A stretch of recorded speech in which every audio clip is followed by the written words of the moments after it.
मेरे कपड़े लौटा दो, सब लोग मुझ पर हंस रहे हैं। मैं फिर कभी शक्ति स्तंभ मुकाबले में नहीं आऊंगा। सनी के सामने एक 20 साल का लड़का गिड़गिड़ा रहा था और लोग उस पर हंस रहे थे। तुम्हें क्या लगा रक्ष एकेडमी आते ही तुम एकलव्य बन जाओगे? तुम्हें पहले मुझसे मुकाबला करना पड़ेगा। तभी लोगों में से एक आवाज आई, मैं करूंगा तुमसे मुकाबला। सभी लोगों की नजर उस आवाज को ढूंढ रही थी। तभी भीड़ में से 18 साल का एक लड़का सामने आया। वो मेसेडोरिया शहर के शक्तिशाली शौर्य दल के लीडर का बेटा ध्रुव था, जिसे देखकर सनी जोर जोर से हंसने लगा। बाकी लोग भी हंसने लगे। अरे ये तो इस साम्राज्य के होने वाले भावी सम्राट शक्ति शिरोमणि राजकुमार ध्रुव है। इसकी मंगेतर ने भरे दरबार में शादी तोड़कर इसकी हड्डियां तोड़ने की बात की है और ये मुझसे मुकाबला करेगा।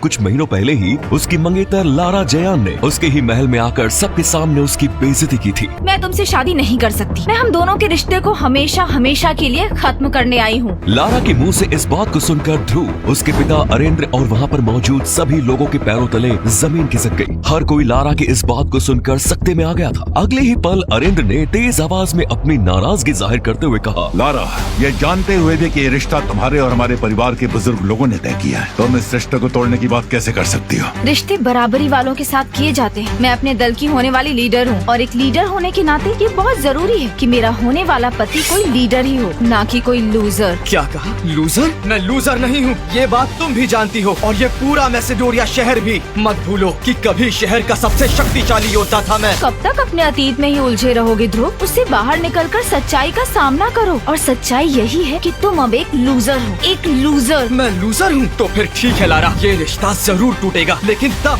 जब तुम इस लूजर की दुल्हन बन जाओगी। ये सुनकर लारा भी हैरान थी। उसे लगा शायद ध्रुव पगला गया है। तुम कहना क्या चाहते हो? मैं तुमसे रिश्ता तोड़ने की बात कर रही हूँ और तुम शादी की बात कर रहे हो। मैं भी वही कह रहा हूँ जो तुम चाहती हो, लेकिन उसके लिए तुम्हें पहले मुझसे शादी करनी होगी और फिर तुम्हें तलाक देकर मैं तुम्हें हमेशा हमेशा के लिए इस रिश्ते से आजाद कर दूंगा। ध्रुव की बात सुनकर लारा का गुस्सा 7वें आसमान पर पहुंच गया। उसने अपने हाथों को हवा में उठाया और एक लाल रंग की रोशनी का वार ध्रुव पे किया। ये देख अरेंद्र चिल्लाए, रुक जा लारा, ये तुम ठीक नहीं कर रही हो। लेकिन तभी एक तेज धमाका हुआ। सबको लगा मानो ध्रुव का किस्सा खत्म हो चुका है। लेकिन जैसे ही धमाके के कारण हुआ धुआं छटा तो सबने देखा कि ध्रुव सही सलामत खड़ा था और उसकी ढाल बनकर उसके आगे खड़ी थी उसकी खास दोस्त ईरा, जिसने लारा की वार को विफल कर दिया था। लारा, तुम्हें क्या लगता है कि शौर्य दल में कोई नहीं जो तुम्हारी शक्तियों का सामना कर सके? अगर मुकाबले का इतना ही शौक है तो चलो बाहर मैदान में, पता चल जाएगा कौन किस पे भारी है। ईरा ने अगले ही पल अपने दोनों हाथों को हवा में घुमाया और उसके हाथों से सुनहरे रंग की रोशनी निकलने लगी। वो उस रोशनी का वार लारा पर करने ही वाली थी कि तभी अरेंद्र जोर से चिल्लाए, बंद करो ये सब, ये मेरा घर है, कोई लड़ाई का मैदान नहीं। उन्होंने ईरा को इशारा से उसे खुद पे काबू करने को कहा। अरेंद्र का इशारा समझ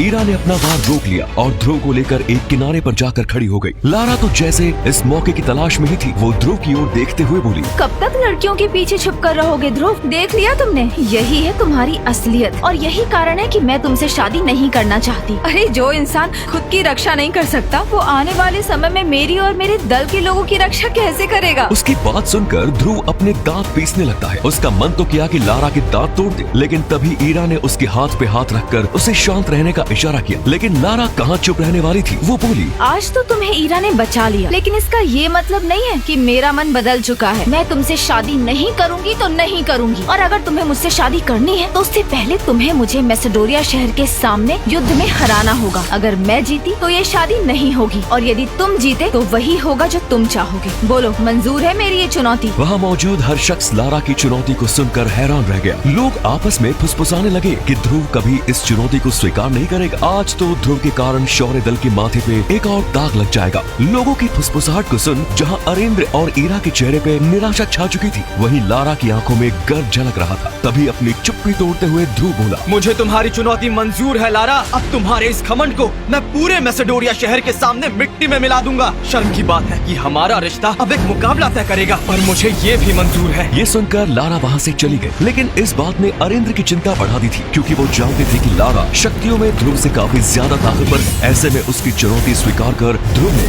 अपने ही पैरों पर कुल्हाड़ी मार दी थी। अगर वो लारा से हारता था तो वो उसके साथ साथ पूरे शौर्य दल के लिए शर्म से डूब मरने वाली बात थी। अरेंद्र ने अपनी चिंता जाहिर करते हुए ध्रुव से कहा, ध्रुव, मुझे लगता है तुमने उत्तेजना में आकर लारा की चुनौती स्वीकार कर ली है। मत बोलो उसके पास 9 सितारों की दिव्य शक्तियाँ और तुम अभी तक 3 सितारे की शक्तियों से ऊपर नहीं बढ़े। ऐसे में सिर्फ कुछ महीनों में तुम उससे ज्यादा ताकतवर कैसे कैसे हो पाओगे और कैसे उसका सामना करोगे? बाबा, क्या आपको भी मुझ पर यकीन नहीं है? मैं अपनी शक्तियाँ बढ़ाने की हर संभव कोशिश कर रहा हूँ और आप भी जानते हैं कि मैं हमेशा से इतना कमजोर नहीं था। ध्रुव की बातों में एक दर्द था जिसे उसके पिता भांप चुके थे। वो समझ रहे थे कि ध्रुव अंदर ही अंदर किस बात से दुखी है। अपने पिता और बाकी लोगों की आंखों में खुद के लिए शर्म और चिंता देख ध्रुव से रहा नहीं गया और वो चुपचाप अपने महल से बाहर निकल गया। वो जैसे ही बाजार में पहुंचा तो उसे देख लोग उसका मजाक उड़ाते हुए बोले, अरे वो देखो, वो जा रहे हैं साम्राज्य के होने वाले भावी सम्राट शक्ति शिरोमणि राजकुमार ध्रुव। अरे मैंने सुना है कि राजकुमार जी की सगाई टूट गई। टूट गई? अरे मैंने तो सुना है कि इसकी होने वाली बीवी ने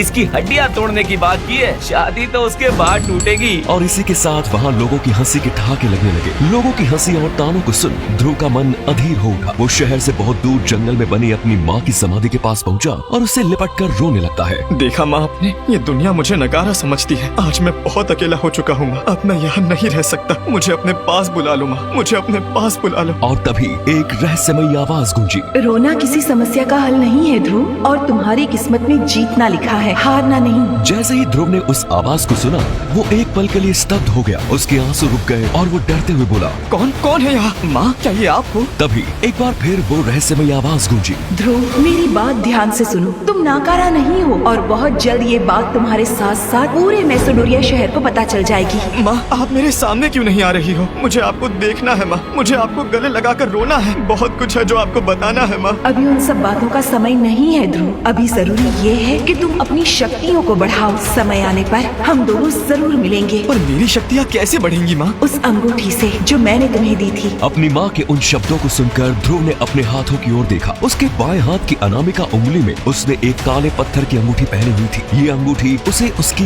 माँ की दी हुई आखिरी निशानी थी। ये अंगूठी, इस अंगूठी में ऐसा क्या है माँ? लेकिन वो रहस्यमयी आवाज आनी बंद हो गई थी। ध्रुव ने कई बार अपनी माँ को बुलाने की कोशिश भी की, लेकिन बदले में उसे कोई जवाब नहीं मिला। गुस्से में आकर उसने अपनी माँ की दी हुई अंगूठी को उंगली से बाहर निकाला और जमीन पर पटक दिया। उसके ऐसा करते ही अंगूठी से एक तेज रोशनी निकली और चारों तरफ फैल गई। थोड़ी देर बाद जब रोशनी कम हुई तो ध्रुव ने देखा कि उस अंगूठी से एक भूतिया साया निकलकर बाहर आ रहा है। उसे देखते ही ध्रुव चिल्लाया, कौन हो तुम और मेरी अंगूठी में क्या कर रहे थे? उसकी बात सुनकर वो साया मुस्कुराया और तभी हवा में इधर उधर उड़ने लगा। काफी देर तक हवा में ही घूमने के बाद वो ध्रुव के पास आया और बोला, मैं वही हूँ जिसकी बदौलत तुम बनोगे इस मैसेडोरिया शहर के सबसे शक्तिशाली इंसान। आखिर कौन था ये भूतिया साया जो ध्रुव की अंगूठी में छिपा बैठा था? ध्रुव की माँ की रहस्यमयी आवाज क्या इस बात का संकेत थी कि वो मरकर भी जिंदा है? क्या ध्रुव के साथ रिश्ता तोड़ने की वजह उसकी कमजोरी थी या लारा कुछ छिपा रही थी? क्या ध्रुव अपनी ही होने वाली बीवी लारा को युद्ध में हरा पाएगा या फिर खुद उससे हार जाएगा? आगे की कहानी जानने के लिए अभी डाउनलोड करें पॉकेट FM ऐप और सुने रोंगटे खड़े कर देने वाली ध्रुव और रहस्यमयी ग्रह मार्कस की ये दिलचस्प कहानी सबसे पॉपुलर शो सुपर योद्धा में बिल्कुल फ्री।